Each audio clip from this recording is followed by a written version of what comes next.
Assalamualaikum warahmatullahi wabarakatuh. Selamat sore Pak Yogi dan rekan-rekan sekalian. Pada kesempatan kali ini saya perkenalkan Peter Agil Andra Ramadan dari Manajemen Bisnis Industri Furnitur 2021.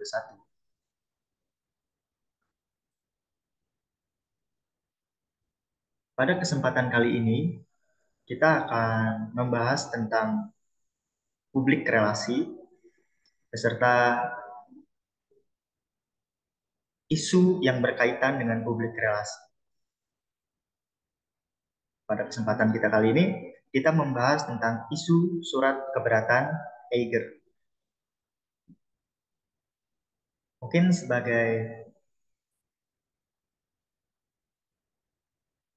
sebagai awalan, kenapa sih kita harus mempelajari atau mengetahui setidaknya apa itu tentang publik relasi atau hubungan publik? Menurut saya dan apa yang saya pelajari, publik relasi adalah sesuatu yang memang yang sangat penting dalam bidang manajemen. Karena manajemen itu adalah sebuah pekerjaan, sebuah kegiatan untuk mengorganisir sesuatu, mengatur sesuatu agar tujuannya tercapai. Ketika kita berbicara tentang bisnis, bicara tentang sesuatu untuk menghasilkan uang, kita berbicara dengan publik. Entah itu kita memberikan publik sebuah produk, sebuah jasa, atau lain sebagainya. Dan itu memerlukan relasi, baik internal maupun eksternal. Dan menurut saya juga itu memang sangat penting untuk dipelajari, sangat penting untuk diketahui. Lalu pada kali ini kita membahas tentang peran tim dari publik relasi suatu perusahaan. Pada kesempatan kali ini itu Iger, tentang bagaimana mengatasi situasi yang pelik, situasi yang dapat memberikan sentimen negatif dari publik kepada perusahaan. Karena baik itu suatu kesalahan, murni kesalahan, atau suatu slander, fitnah, atau blunder yang dibuat oleh internal perusahaan. Baik, rekan-rekan sekalian, kita akan lihat video singkatnya dahulu, agar mungkin teman-teman juga punya sedikit gambaran.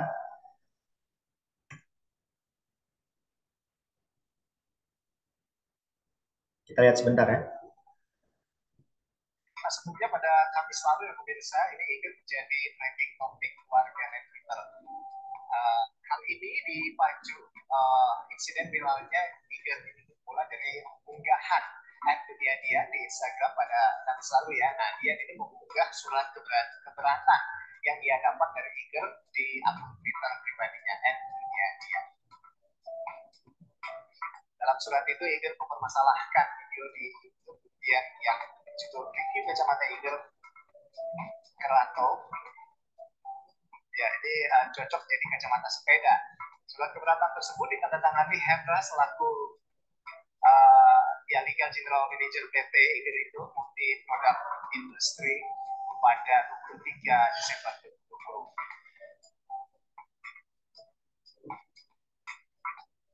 Nah, jadi mengutip surat tersebut, 3 poin keberatan yang disampaikan Iger yaitu kualitas video review produk yang kurang bagus dari segi pengambilan video yang dapat menyebabkan beda dari segi warna, bahan, dan detail aksesoris menjadi terlihat kurang jelas. Nah, kemudian adanya suara di luar video utama yang dapat mengganggu atau ada noise ya, seperti itu. Nah, sehingga informasi ini tidak jelas bagi konsumen. Dan terakhir, setting lokasi yang kurang proper bagi pengambilan video. Iger pun meminta dia baiknya untuk menghapus konten review tersebut. Dalam keterangan foto unggahan itu, dia menuliskan, "Halo Iger Adventure, jujur kaget saya dapat surat begini dari Anda. Lebih kaget lagi baca poin keberatannya. Saya kan review produk nggak ada endorse ya. Nah, kalau Anda endorse atau iklan, bolehlah komen begitu. Nah, ini beli, nggak gratis. Lalu review pakai alat sendiri. Ya maaf kalau nggak sempurna, karena saya YouTuber kaki 5, belum bintang 5. Ya alatnya sinematik. Malah seharusnya Anda berterima kasih dapat promosi gratis ke 37 subscribers. Oh, videonya tentunya positif kok. Bagi teman-teman yang mungkin punya masalah yang sama dengan saya, semoga ini bisa jadi ini ya informasi yang bermanfaat ya. Dan jika demikian maka silakan like ya, dan share juga mungkin ada teman-teman yang mencari kacamata yang sama. Jangan lupa di subscribe teman-teman biar bisa.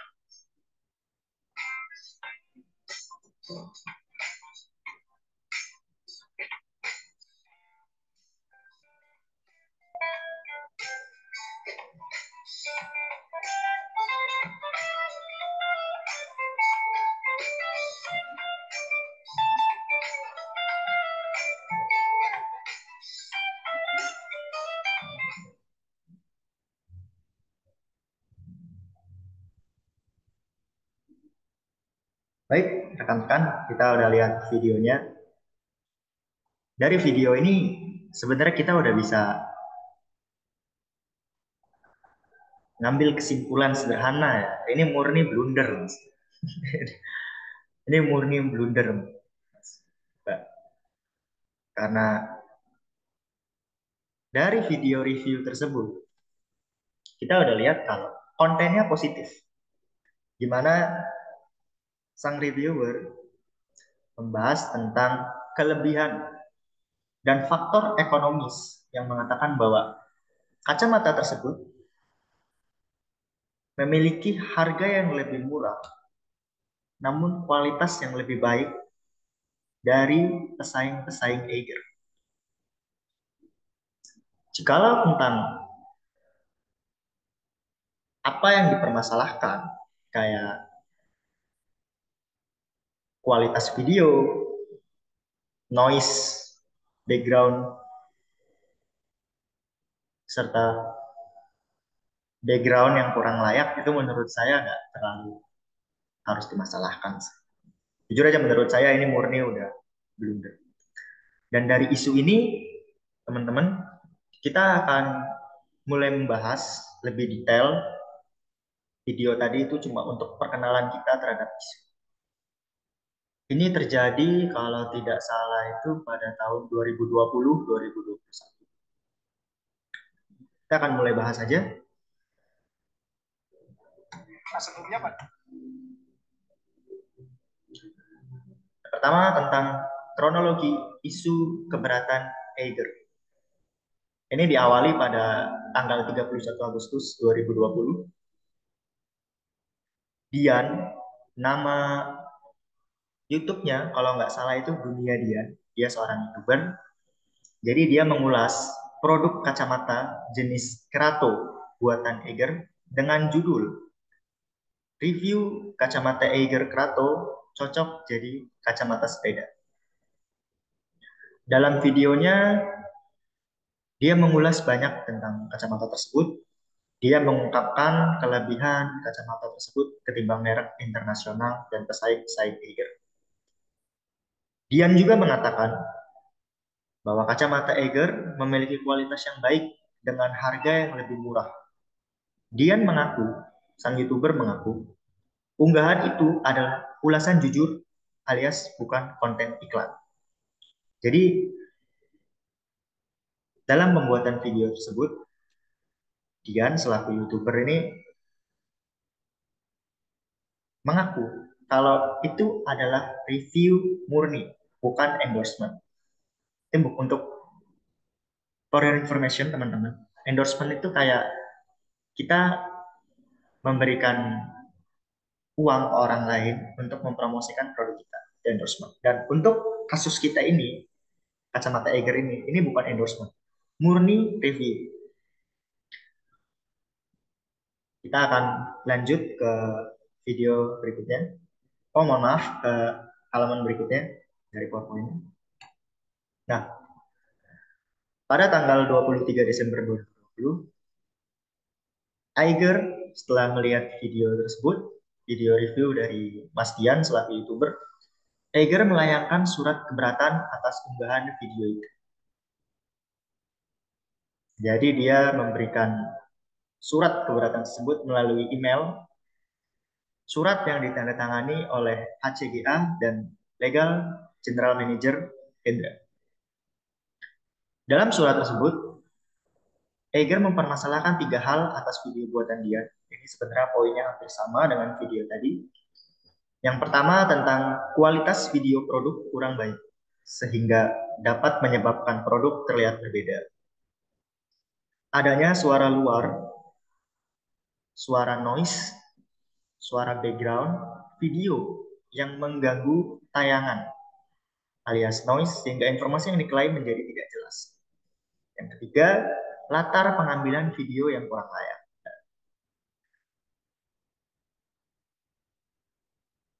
Ini memang murni blunder, Mas, karena ini bukan video endorsement.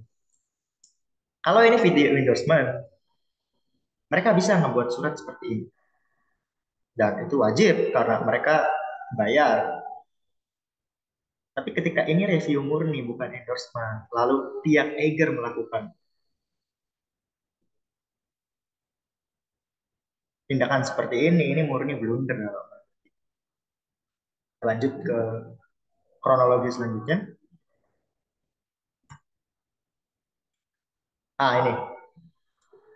Ini adalah sepenggal bagian aja, tidak saya beri penuh, tentang surat keberatan Eiger. Kita akan baca sama-sama aja. Dengan hormat, pertama-tama kami ucapkan terima kasih kepada saudara yang telah mengunggah video review produk kami melalui channel YouTube milik saudara. Kami dari PT Eiger Indo Multiproduk Industri selaku distributor produk Eiger ingin menyampaikan keberatan terhadap video yang saudara unggah melalui channel YouTube milik saudara yang berjudul Review Kacamata Eiger Kerato Cocok Jadi Kacamata Sepeda. Adapun keberatan yang ingin kami sampaikan antara lain, isinya sama aja. Kualitas video review produk yang kurang bagus dari segi pengambilan video yang dapat menyebabkan produk kami terlihat berbeda, baik dari segi warna, bahan, detail aksesoris menjadi terlihat kurang jelas. Nomor 2, adanya suara di luar video utama yang dapat mengganggu sehingga informasi tidak jelas bagi konsumen. Yang ketiga, setting lokasi yang kurang proper bagi pengambilan video. Maksudnya adalah background-nya ya. Dari poin keberatan tersebut, kami berharap saudara dapat memperbaiki dan atau menghapus konten review produk kami yang saudara unggah di channel YouTube milik saudara. Demikian surat keberatan ini sampaikan. Kami berharap saudara dapat menjadi seorang YouTuber yang lebih baik lagi dalam mereview video. Bandung, 23 Desember 2020. Ini kalau kita lihat lebih detail ya. Kalau tujuan surat ini ditujukan supaya sebagai bentuk encouragement, penyemangat bagi sang reviewer, ini nggak masalah. Tapi ada beberapa kalimat yang menunjukkan kalau mereka ingin konten review tersebut dihapus. Nah, ini jadi poin di mana jadi isu masalahnya sebenarnya. Penggunaan katanya yang salah. Ini emang udah murni blunder ini. Kalau ini bentuk encouragement, aku pikir fine-fine aja sebenarnya. Cuman karena dia minta dihapus dari pihak Eiger-nya ini yang jadi masalah. Terlebih lagi ini bukan video endorsement ya. Oke, kita lanjut ke selanjutnya. Nah, pada tanggal 28 Januari 2021, Dian selaku YouTuber, teman-teman, mengaku baru menerima keberatan tersebut melalui surat elektronik itu email pada pukul setengah 3 sore. Dia lantas mengunggah surat resmi Eiger tersebut kepada semua media sosialnya, baik itu Instagram, Twitter, Facebook. Dia bercerita bahwa ia kaget terhadap sikap manajemen. Kita akan baca ini kalimatnya dan I quote, "Saya kan review produk nggak Anda endorse. Kalau Anda endorse atau iklan, bolehlah komplain begitu." Ucapnya. Sama seperti yang saya bilang sebelumnya, ini murni blunder. Karena ini bukan endorsement, ini murni review murni. Dia beli barangnya sendiri, dia review sendiri.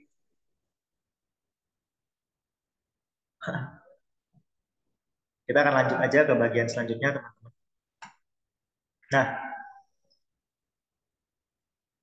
masih pada tanggal 28 Januari 2021, Dian menilai, Dian ini youtubernya teman-teman, semestinya manajemen PT Eiger berterima kasih atas ulasan tersebut. Sebab perusahaan memperoleh promosi secara cuma-cuma. Ini benar, poinnya benar.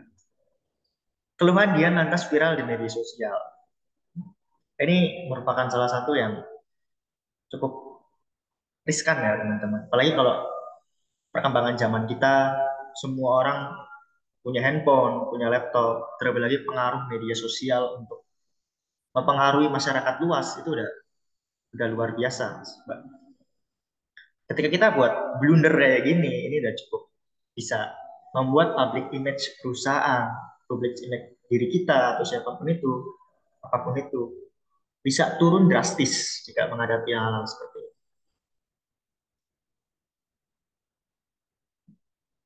Keluhan dia lantas viral di media sosial. Saya kan review produk nggak Anda endorse. Kalau Anda endorse atau iklan, bolehlah komplain begitu. Setelah viral, publik image Eiger habis dibully oleh netizen Indonesia. Itu udah pasti jelas. Udah pasti jelas dengan perkembangan zaman sekarang. Apapun yang sekiranya dapat atau mungkin merugikan orang lain dan itu bisa viral, masyarakat itu biasanya akan langsung menghajar ya, dalam istilah menyerang, baik itu secara pekerjaan maupun personal. Itu udah sebenarnya salah satu bagian yang masih harus diperbaiki ya dalam cara menggunakan teknologi oleh orang-orang Indonesia, karena menurut saya juga harus ada kemampuan untuk mengolah informasi. Tapi untuk kasus ini memang benar, ini murni blunder PTE. Baik teman-teman, kita lanjut lagi. Nah, dari kronologi tersebut kita dapat menyimpulkan bahwa Iger membuat blunder. Ini yang benar. Masuk konyol sebenarnya mas. Perusahaan sebesar itu kan, marginnya juga pasti cukup besar untuk perusahaan sebesar itu. Tapi bisa punya kemampuan untuk melakukan hal bodoh seperti ini udah termasuk blunder dan cukup parah. Nah, anak terjadi blunder tersebut, teman-teman, perlu ada tindakan dari tim public relation untuk memperbaiki situasi. Jadi, ketika terjadi situasi-situasi yang tidak menguntungkan dan dapat merusak kesan publik terhadap kita, terhadap perusahaan kita, bisnis kita, ini kita perlu yang namanya public relation, hubungan publik. Dan sebisa mungkin dalam hubungan ini kita ingin mendapatkan hasil yang positif, memberikan masyarakat, memberikan mereka sentimen positif terhadap kita, jangan yang negatif. Nah, tapi untuk kita memahami bagaimana cara memberikan solusi yang baik, bagaimana memberikan solusi terhadap masalah ini, kita harus paham dulu anatomi mobilisasinya seperti apa pemicunya, segala macam. Kita akan lanjut ke sana teman-teman. Nah, ini kita udah buat ya anatomi mobilisasinya. Yang pertama itu ada pemicu, kedua ada accident, ketiga ada framing, keempat partisipasi, lima gerakan, outcomes, dan negotiation. Kita bicara yang pertama, pemicu. Dari apa yang kita bahas dari tadi, kita juga udah lihat videonya teman-teman. Pemicunya itu ya surat keberatan tersebut. Itu udah pasti.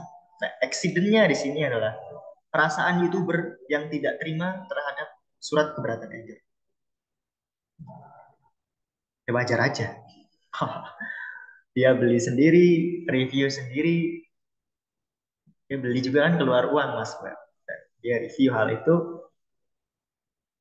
lalu tiba-tiba ada email masuk, ngasih surat keberatan, bahkan minta videonya dihapus, ya wajar dia marah. Nah, setelah accident kita masuk ke framing. Dari framing ini surat keberatan Eger merupakan tindakan keliru. Nah, ini udah merupakan blunder. Karena dia buat seperti itu. Jadi Dian selaku YouTuber, dia melakukan framing.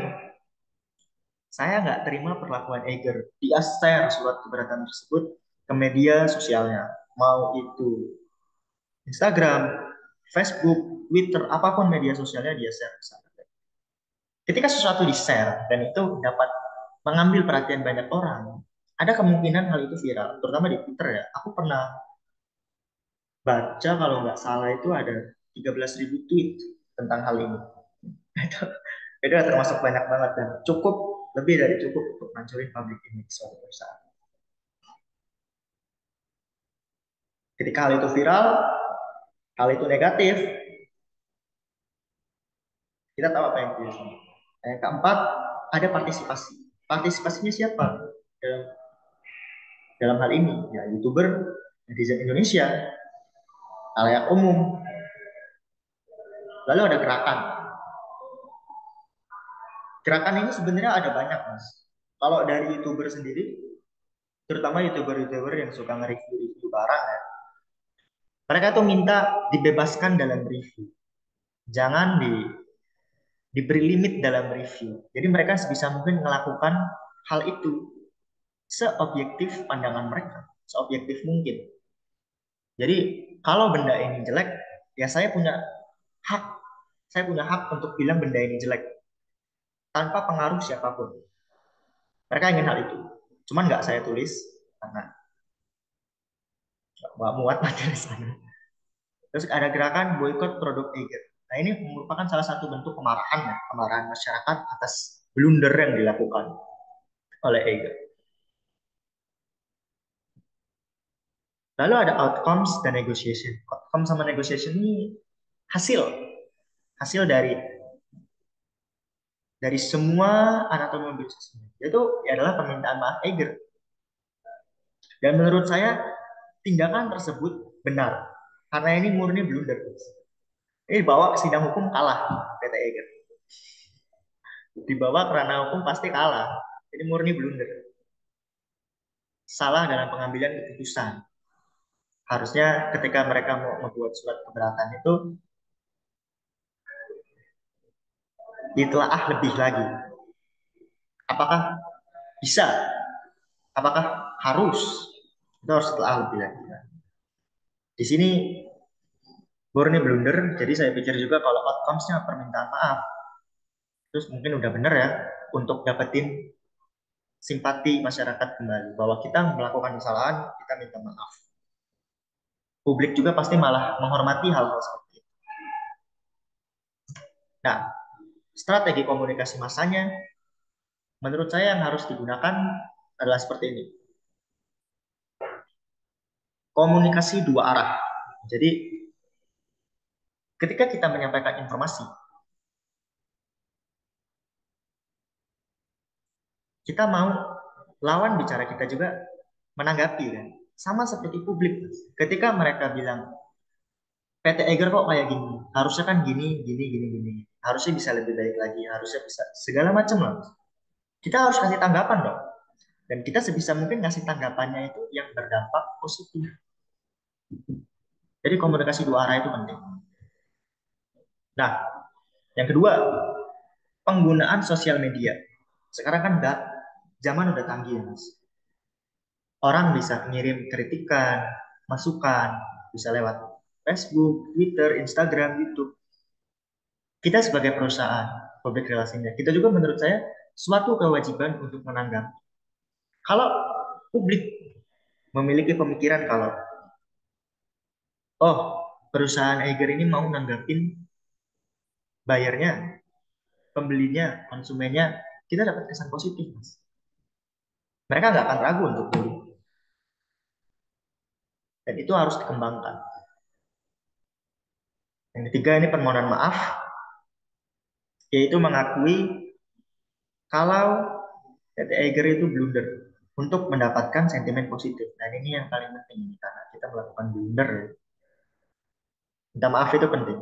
Ketika kita melakukan kesalahan, kita akui kita salah, kita minta maaf. Itu penting.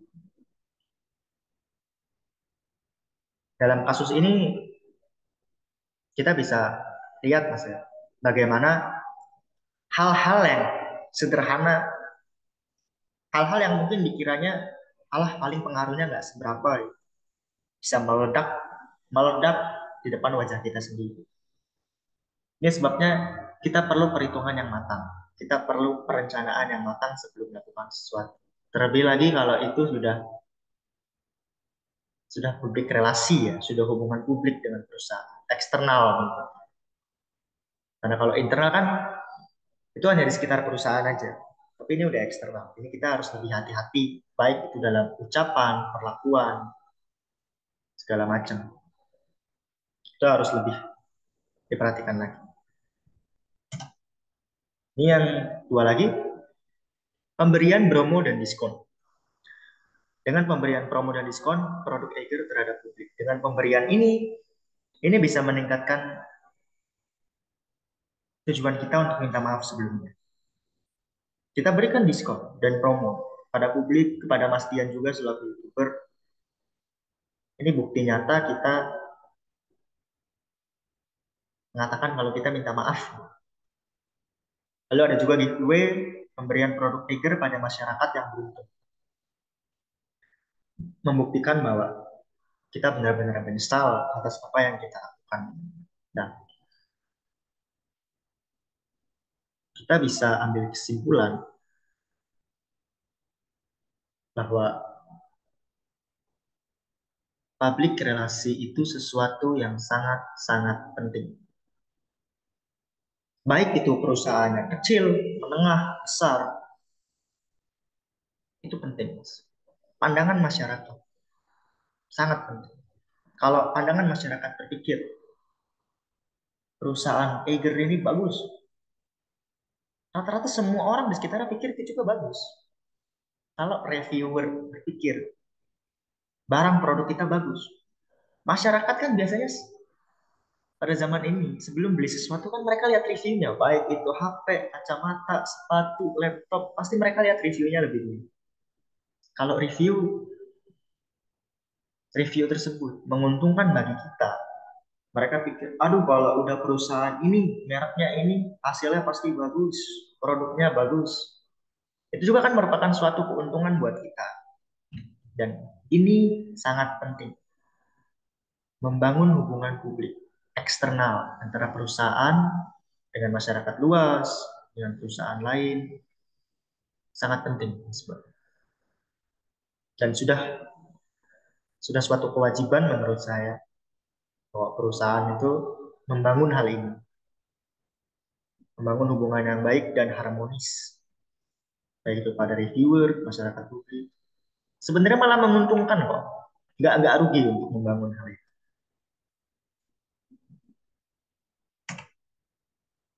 Baik teman-teman, kita udah bahas tentang isu surat keberatan Eiger pada YouTuber Mas Dian ya, YouTube-nya Dunia Dian. Kita udah bahas dan dari awal sampai akhir kita juga udah lihat videonya, anatomi mobilisasi, kronologinya, serta strategi komunikasi massa. Kesimpulannya adalah